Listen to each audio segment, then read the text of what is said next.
If you're a gun enthusiast, own a gun, or carry a gun, or just like guns for that matter, guess what? Over half of the population in America doesn't like you. I know. You're wondering, what did I do? I just like guns and I want to protect myself. Why don't they like me?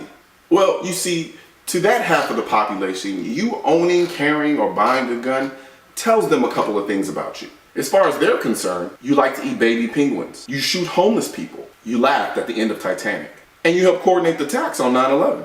In all fairness, if you knew someone who you thought ate baby penguins, you wouldn't like them too much either. Now, I'm not going to go into the asinine reasons behind why people who don't like people who like guns don't like you. But I will say this, just accept it. No amount of logic or reasoning is going to convince them that you don't play kick the baby on your days off. So completely disregard anything that you say that makes sense and take a death grip on anything that they feel advances what they already believe. In no way am I saying not to engage people in discussions about guns or gun control, but understand what you're dealing with. Especially when dealing with somebody who's arguing from not only a position of hatred of guns, but also a fear of them. Gun haters will try to do anything to make you feel crazy about you carrying a gun. You may even start to question yourself about why you carry a gun. But to be honest with you, you really don't owe anyone an explanation behind why you decide to carry a firearm.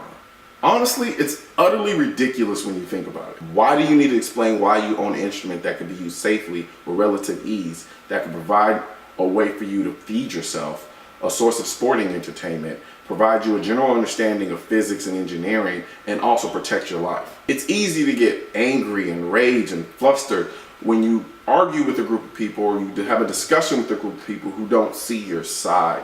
But what you need to understand is you don't have to be liked. You own a gun because you can, because you decided to.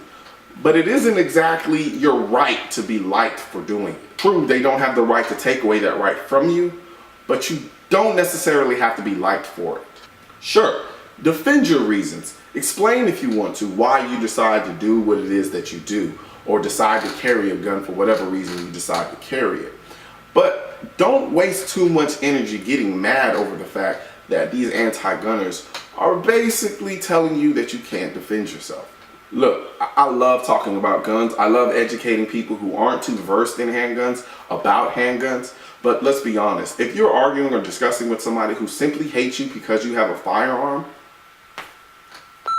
until the anti-gunners start throwing sticks and stones to break our bones, don't worry too much about the words. But if by chance an anti-gunner does corner you and decides to throw sticks and stones to break your bones,